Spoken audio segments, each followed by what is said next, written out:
Apakah kakak ini orang lebih berat pemikir atau seimbang antara pemikir dan perasaan? Soalnya dari interpretasiku, kulihat kakak itu kayak orang melankolis, neurotis. Apakah itu benar? Mungkin aku akan mendefinisikan diri aku sebagai orang yang seimbang.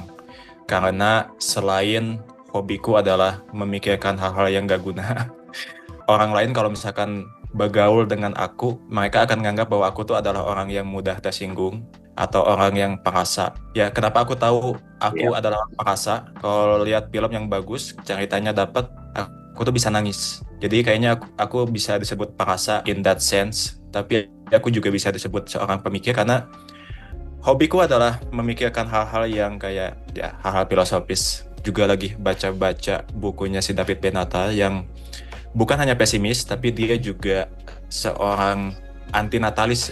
Iya, aku juga sama, dan itu semua hal tadi bisa juga mengakibatkan karakteristik misantropik yang artinya kurang menyukai orang lain.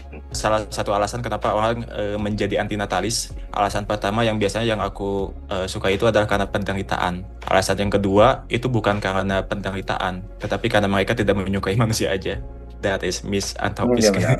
Aku yakin subscribermu tertarik untuk kenal kau lebih lagi, dan salah satu cara untuk mengenal orang lebih baik lagi adalah untuk mengetahui apa selera hiburan mereka. Jadi aku ingin bertanya, apa film favoritmu? Aku paling suka dengan film-film dari Christopher Nolan atau Night Shyamalan atau siapa ya yang bikin The Illusionist atau The Prestige itu. Aku intinya suka dengan film-film yang dengan jalan cerita yang rumit, yang banyak plot twistnya. Kemarin aku kebetulan menonton The Good Place.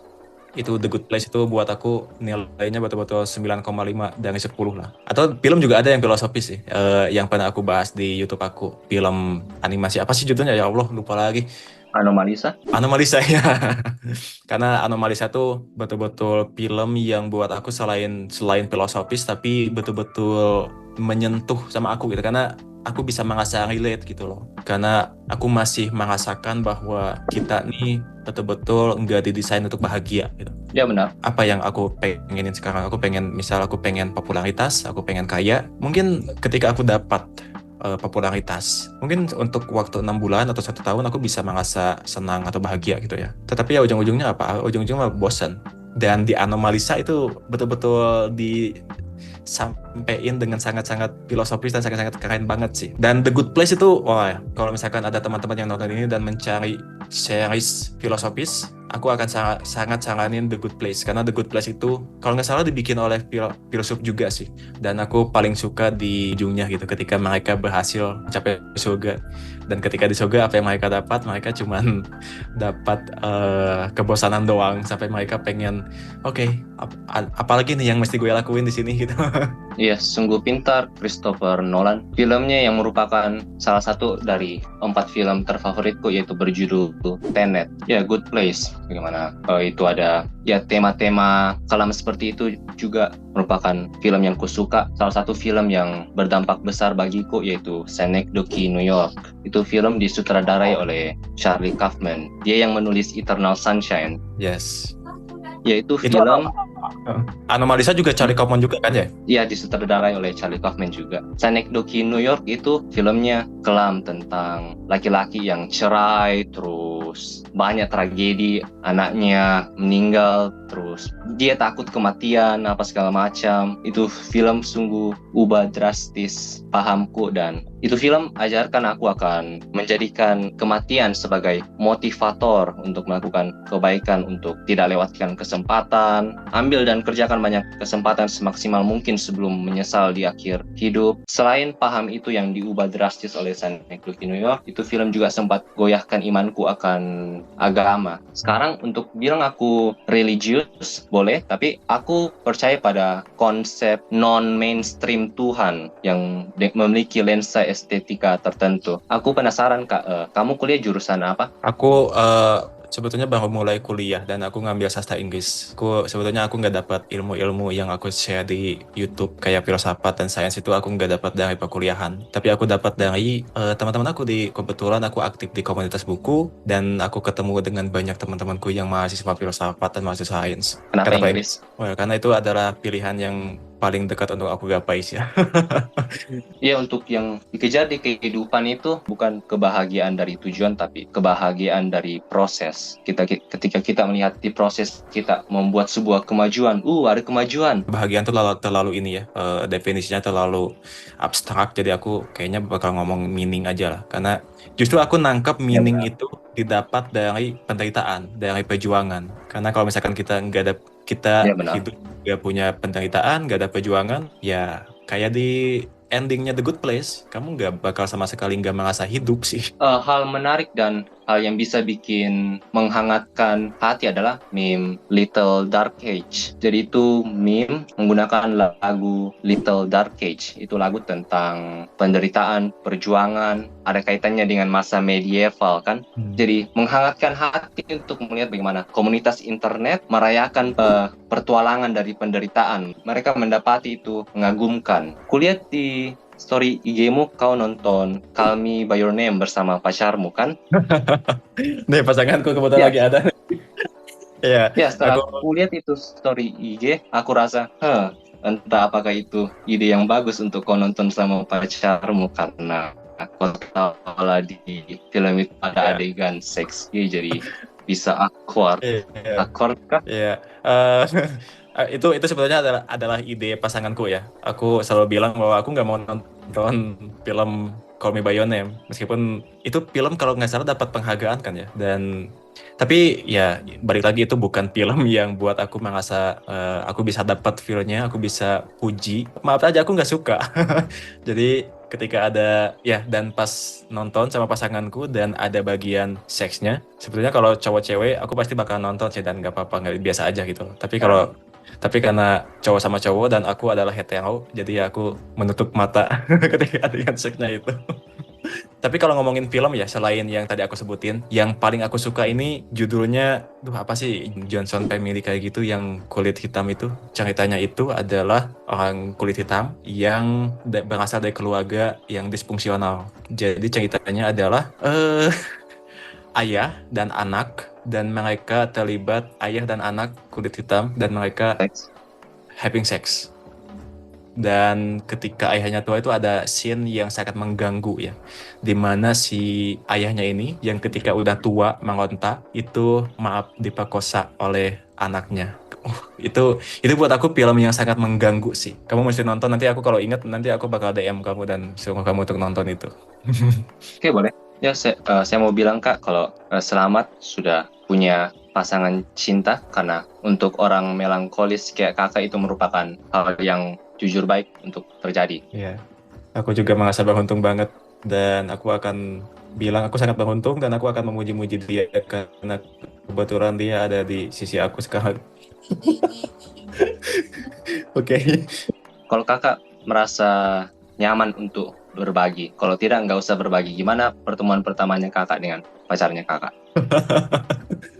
Kalau merasa nyaman aja. Kamu mau ceritain nggak? Sebetulnya klise juga sih karena aku ketemu dia di sosmed awalnya. Jadi awalnya dia komen di salah satu postingan aku, cuman postingannya udah aku hapus. Dia komen karena dia bilangnya, "Hey, kamu dulu bilang apa sih?" Dia bilang kayak ya aku suka dengan apa yang kamu bahas dan aku lihat kan profilnya. Well, ternyata dia juga sudah membaca buku-buku yang ingin aku baca gitu loh. Usia dia yang masih muda dia udah baca Graham Opi, bayangin loh. Aku baca Dokit itu di usia berapa gitu, tapi dia di usia yang sangat muda udah baca Dokit juga, udah paham selfish gene. Aku jujur aja aku nggak suka selfish gene Richard Dawkins karena aku nggak paham. Karena mungkin ketertarikan kita sama ya dan kita juga nyambung. Tapi aku pengen tegesin di sini bahwa hanya karena ketertarikan dua orang itu sama, itu belum tentu kalian tuh nyambung gitu loh. Aku akan terkesan sangat teologis di sini ya. Aku akan kembali yang resort to jodoh gitu loh. Karena yang namanya jodoh memang betul-betul misterius.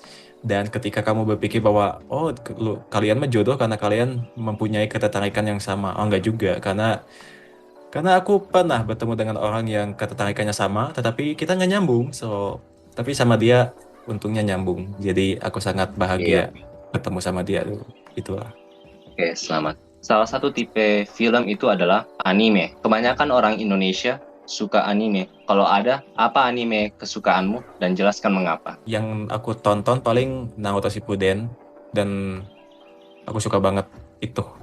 Aku baru menyadari ini ya setelah baca buku filsafat gitu. Jadi si Kishimoto itu sebetulnya dia berusaha menampilkan, menyampaikan nilai-nilai filosofis dalam Naruto Shippuden. Kita Filosofi apa? kayak kalau kita melihat tokoh si Obito dan si Madara, mereka berdua ini adalah, kalau aku lihatnya sekarang ya, mereka tuh adalah tokoh yang tokoh pesimismenya gitu loh, yang ingin menyampaikan bahwa hidup tuh sia-sia. Satu tokoh yang paling aku suka tuh adalah Itachi ya, jelas. Karena dia adalah seorang pahlawan di balik bayang-bayang yang selain Naruto apalagi ya, aku nonton juga Kenshin Samurai X, cuman aku nonton itu karena betul-betul pure hiburan masa kecil aku. Tapi secara umum aku nggak suka sebetulnya nonton anime.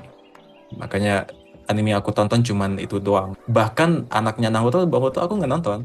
Karena tokoh-tokoh Hmm. yang tadi itu udah pada mati semua kan, si si Obito nggak ada lagi, si Itachi nggak ada lagi, Madara apa lagi. Ada nih anime bisa ku rekomendasikan ke kakak. Ini anime explore topik yang kakak suka, yaitu nihilisme. Berjudul Attack on Titan. Ini anime mengeksplor nihilisme di hadapan musuh monster raksasa pemakan manusia. Itulah monster yang dihadapi tokoh-tokoh utama di Attack on Titan. Jadi ini anime sadis, sungguh sedih, banyak tragedi, apa segala macam, tapi secara bersamaan sungguh indah, sungguh menginspirasi juga. Ya, pengeksploran topik nihilismenya itu kakak bisa nonton kalau tertarik. Apa film terburuk yang kakak pernah nonton? Film terburuk Call Me By Your Name. Film apa ya? Tapi Bahkan kalau kelemahannya yang kakak bilang itu secara tidak langsung bisa merupakan kelebihan, karena saya sebagai hetero menarik untuk melihat hubungan romantis di mana seksnya itu memang filmnya ada seks, tapi bagi saya seksnya bukan hal utama karena saya hetero. Jadi meskipun ada adegan seks, dari perspektifku saya melihat cerita pasangan platonis. ya. Ya, Film paling jelek itu aku pernah ini ya, bersama temanku datang ke bioskop dan kita nonton film, judulnya apa ya, yang cewek berdua dia naik apa gitu ke atas, dan ya apanya yang buruk dari itu? yang buruk adalah karena aku tuh nggak suka dengan film-film motivasi. Buat aku film-film motivasi itu adalah itu kan film yang aku tangkap ya, itu adalah film berusaha untuk membuat kita semangat atau motivasi gitulah. Eh, Jeleknya film motivasi atau film apapun itu selalu happy ending gitu. Endingnya entah si tokoh utamanya selamat lah, atau si tokoh utamanya menjadi sukses lah, atau dapat apapun yang ia inginkan lah. Aku nggak suka dengan jenis film kayak gitu. Yang buat aku menarik itu adalah film yang endingnya itu entah si tokoh utamanya mati ya, atau Ya, tokoh bagiku utama film paling gagal. berdampak itu bad ending, karena Nah itu. malahan kalau kita melihat kengerian tragedi dan hasil konsekuensi hukuman dari sebuah ending, kita bisa belajar untuk menghindari itu. Kenapa aku menyukai film dengan ending yang jelek, bukan happy ending? Itu karena buat aku itu lebih realistis aja. Itu lebih terasa relate aja gitu loh, ketimbang yang happy ending. Apa visimu akan film terbaik? Apa saranmu sebagai audience consumer film kepada pembuat film? Aku akan sangat mengharapkan film-film tuh lebih realistis aja sih. Jadi misal film mengenai kemiskinan gitu. Kemiskinan dari Nah, katakanlah kita mau bikin film gitu kan, ada orang yang miskin dan dia berusaha untuk membuat hidupnya lebih baik gitu. Aku pengennya film ini si Nah, anak banyak film begitu. tetap miskin sampai dia akhirnya mati. Aku pikir itu adalah film yang lebih baik, lebih bagus untuk aku tonton gitu loh. Kamu ada nggak film yang gelap banget selain film yang kamu tadi sebutin? Oh ya ada. Ada ini Apa film tuh? berjudul The Piano Teacher. Itu film Piano. sungguh kelam. Ini film tentang guru piano yang punya hubungan toksik dengan ibunya. Ini ibunya terlalu overprotective, overpossessive, sehingga ini guru piano nggak bisa punya hubungan pacaran yang normal. Oke. Jadi ada adegan kacau di situ. Aku spoiler dikit aja deh, yaitu ada Ya. adegan di mana karena mamanya larang ini guru piano untuk kencan dengan lelaki lain, ini guru perempuan karena stres berhubungan seks dengan mamanya. Terus ada adegan di mana ini guru piano perfeksionis, tapi dia suka nonton porno karena keinginan seksualnya sungguh besar tapi ditahan oleh ibunya. Terus ada adegan di mana dia pergi ke acara nonton publik. Di situ ada mobil di mana ada pasangan berhubungan seks. Ini guru perempuan pergi dekati itu mobil untuk dengar suaranya. Kemudian masturbasi pada itu. Wow. Oke, masuk list. Terus ada film berjudul Face of Death. Di situ ditunjukkan banyak mayat, banyak kematian mengerikan, banyak hewan dipotong apa segala macam. Salah satu tujuannya adalah untuk membuat kita berani kepada kematian karena kematian merupakan tujuan tak terhindari milik kita semua. Sungguh baik untuk hadapi sebanyak mungkin horor, tragedi, keburukan di dunia yang bisa kau terima. Semakin banyak kau bisa konsumsi hal-hal mengerikan, semakin kuat kau untuk menghadapi dunia. Yes. Kalau misalkan kita udah terbiasa dengan penderitaan, ya itu akan lebih memudahkan kita untuk lebih sensitif pada kebahagiaan. Sehingga Iya. pada rangsangan kebahagiaan yang sekecil apapun, kita akan sensitif, kita akan menikmati itu gitu loh. Karena hidup kita seringnya dengan penderitaan. Jadi ketika kita menerima sedikit kebahagiaan, kita akan merasakan anugerah yang sangat luar biasa. Pada tingkat tertentu aku setuju bahwa kita mesti mengenal penderitaan, kita mesti mengenal kesakitan. Tetapi kita nggak perlu mencari itu, karena semesta punya caranya sendiri. Karena penderitaan itu adalah sesuatu yang tidak bisa kita hindari. Jadi kita akan, mau nggak mau, kita akan berkenalan dengan itu, dan kita akan, selama kita hidup, kita akan dihinggapi dengan itu. Cuma bedanya, kalau kau biarkan alam semesta perkenalkan kau, reaksimu adalah kaget karena kau tidak bersiap. Lebih baik coba konsumsi sebagai persiapan supaya nggak terlalu kaget besar ketika alam semesta memperkenalkan kau pada horor miliknya. Ada juga saranku akan film masa kini, yaitu untuk jangan menjadi film propaganda. Propaganda artinya tidak selamanya berkaitan politik. Definisi propaganda adalah pesan yang disampaikan secara bias. Kebanyakan film itu disampaikan secara bias berkaitan dengan poinmu, yang kebanyakan happy ending tidak realistis. Itu termasuk bias. Mereka tidak mau memandang netral realita. Kan itulah kenapa banyak film fantasi murahan di mana lelaki pecundang berhasil mendapatkan cewek top. Kayak itu nggak realistis. Tapi banyak anak laki-laki konsumsi itu. Terus cerita fantasi murahan lainnya yang nggak sehat. Kamu tahu penulis ini nggak, ayat-ayat cinta nggak? Kemarin itu sempat rame, sempat viral di X, di Twitter ya, ngomongin tentang novelnya. Lucu bagaimana X domainnya sekarang www.x.com, kayak domain porno saja. Ya, tapi emang banyak pilihannya sih di sana. Ya, tapi intinya adalah si Habibur Rahman ini, LC Haji ini, dia dikritik habis-habisannya di sana. Jadi ceritanya itu memang betul cerita yang fantasi sampah, seperti yang kamu bilang tadi gitu. Jadi di novel-novelnya itu kebanyakan apa? Ini Bayangin. novel sukses kan? Sukses. Jadi novelnya sih itu adalah kayak proyeksi laki-laki Jawa yang kurus, kering, dan pengen mengislamkan non-muslim bule dan mendapatkan itu. Novel-novel dia. Wah, sungguh. Ya itu.